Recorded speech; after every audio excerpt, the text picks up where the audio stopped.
It is another day, and we're coming to you from Nairobi, Kenya, 7 p.m. East African time. I know whichever time in your country, maybe some of you just woken up, some of you're just about to go to sleep. Depends. I know people from Australia right now is maybe morning hours. You're nearing morning hours, late at night. So because you're ahead of us with 8 hours. But I welcome you on board, and as I promised you, that we're going to come to you time after time. And today I just want to focus more on time management by analyzing one of the books. Brian Tracy is an author and also a public speaker and a consultant as well. And he's written close to, I think, more than 1 or 5 books, because I've read quite a number of his books. One of them being Marketing Management, Psychology of Selling, Eat Live Frog, Time Management. There are really very many. And so today just allow me to just pick one of them called Time Management. And in time management, there are 21 powerful points that I picked from there, that if you listen, and I encourage you to go find that book yourself, read it. I always want you to get it direct from him. Also, you can check one of his clips from YouTube, and I know you really go far. And so just not to waste time, but to begin straight away. A good time manager is somebody that is well organized, somebody that always set goals, achievable and realizable goals. And a good time manager, just to mention the points in Brian Tracy's book, a good time manager must be one person that analyzes whatever goals he set, and you plan. It's always good to plan. Like, you cannot begin a journey. You want to go to Europe, you don't know what you're going to do there. Maybe you want to go, maybe just do shopping or something.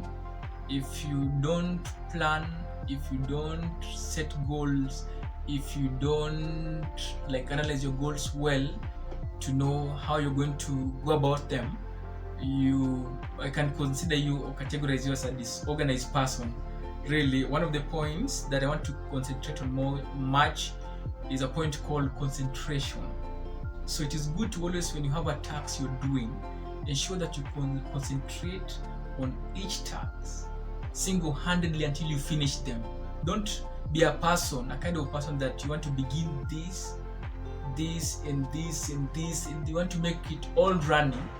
And if you look at yourself so well, you'll be like, all your tasks will not be accomplished well, because you'll not be having a good time to concentrate on each of them to ensure that you become a successful person.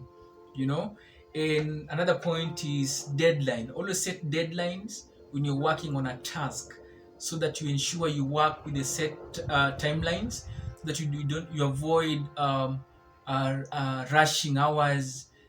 Because if you do things so quickly, you're due to make many mistakes, which is not good, and it can land you into a trouble, make you lose a lot of money.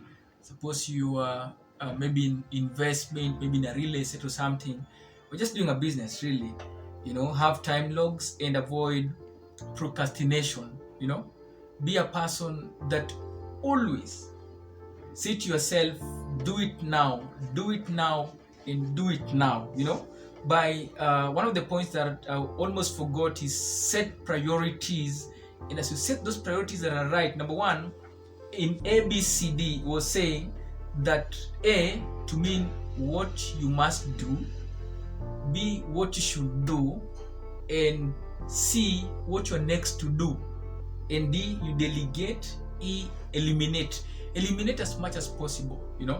What you have to eliminate, like what is not adding any value to you, do away with it. What you don't consider as important, whether it's a friend, kick them out, to make you move lighter without loads that will drag you behind. People are always negative, people who are not proactive. Always have friends that are quite proactive, people who are resilient, people who are like who are enthusiastic people, you know, people who are focused, people who are serious, people who are when you share with them something, they'll always keep on encouraging you, but not to discourage you, not to give you a negative energy, you know. So always make sure you set goals and ensure you focus on the things you must do, you know. Before you sleep, write down a to-do list so that your subconscious mind arranges the to-do list in the order of priority, you know. The things you have to delegate them. So another point is just delegation. If you know there's something you have to do, and if you do it, it will waste for you time, of which you could have used that time to go and make money somewhere. Delegate it and give it to somebody else to do it for you and pay them. You know, by doing that, also you've created an employment to someone, and also you've helped yourself by easing work, and you're going to get more so that you come and pay this side, you know. So always make sure when you're handling things like meetings, he talks about meeting. When you're going to a meeting, always ask the chair or any what's the agenda of the meeting. The meeting without agenda, you're just going to talk about so many nonsense there that you end up wasting your whole day. So ensure that when you're going to a meeting, you know the agenda. Always ask what the agenda, so that you get to know agenda is 1, 2, 3, 4. If you finish the 4 points, the meeting is adjourned, everybody goes home, you know. And whenever you're handling a task to do, say to yourself, do it now, do it now, do it now. And that I can also challenge a student. They always call themselves comrades, you know. Most of you were taken to school, your parents invest quite a lot of money. Some of them sell their long-term properties, the assets like land, you know.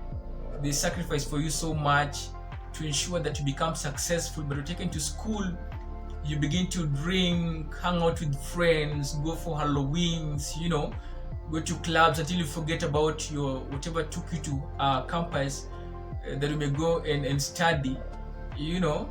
And I remember one of my closest friends, a lady, at one point she was at school, somebody is very close to me, and she told me that her hair was disturbing her. So she decided to cut her hair so that she can focus on her studies. And believe me, she got first class honors at the end of the day, and that really made me proud. So let's ensure that you avoid anything to do with procrastination. Anything to do with it simply means postponement, you know. Avoid postponing things. Avoid saying that I'll do it tomorrow, I still have time. That you're told exam department has released the dates of exams, like you need to have exams maybe in the next 3 weeks or 1 month. Then you begin postponing, you don't want to revise, then time end up catching up with you, then you feel terrible, you get a supplementary, really, you know. Then I wonder how you make it even to the campus, you get a supplementary. So ensure that you set your time well and study so that you make it in life. Yeah, so those are the points I need to talk about today, and we are going to bring many points, and also interruptions. When it comes to interruptions, we have got positive and negative. We've got not positive and negative really, but allow me to put it this way: we've got phone interruptions and walk-in visitors. Like, set a time in such a way that you have maybe 2 hours or 1 hour daily to make calls. You know, when you're working, always put your phone on a silent mode so that you're not distracted in any way. You work peacefully and you finish. You know, avoid anybody that would want to distract you. And especially I'm talking to my friends. I know I have so many friends who are software engineers. Somebody comes to you, are so busy, you're handling attacks, and they want to distract in a way. Or just kick them all out or tell them, right now is for no. Maybe you talk later. Yes, or wait. And always when receiving a phone, when it comes to time management, always have a notebook. Any serious person, a business person, whether you're in a corporate world, if you see anybody receiving an office phone or just a family phone or anything, and does not have a notebook and a pen, you can consider them people who are lazy, people who are clumsy, people who are like they don't care. They don't care people, you know, because your brain is not a computer. You might forget. So let's have a pen and a notebook to write down what people tells you, so that once you finish up with your work, you can go back to your notebook, you check, oh, I was supposed to call like Mr. John. I was supposed to call like Mr. Mugambi. I was supposed to call like Sister so and so. So like always make sure you have a notebook and all shall go well. And always be like this bird even as I finish. Allow me, I always love this bird so much. It's called an ego bird. Any successful person, I would want to advise you to study the bird called an ego bird. An ego bird is one bird that always flies alone. When you fly alone, you get to focus, you get to go to recline yourself, you get to meditate, you get to think about yourself and your mistakes, and get to find the solutions about yourself. Number two point about this bird, they've got visions. Eagles are visionary, you know. And number three, they always fly very much way high that no bird can fly there.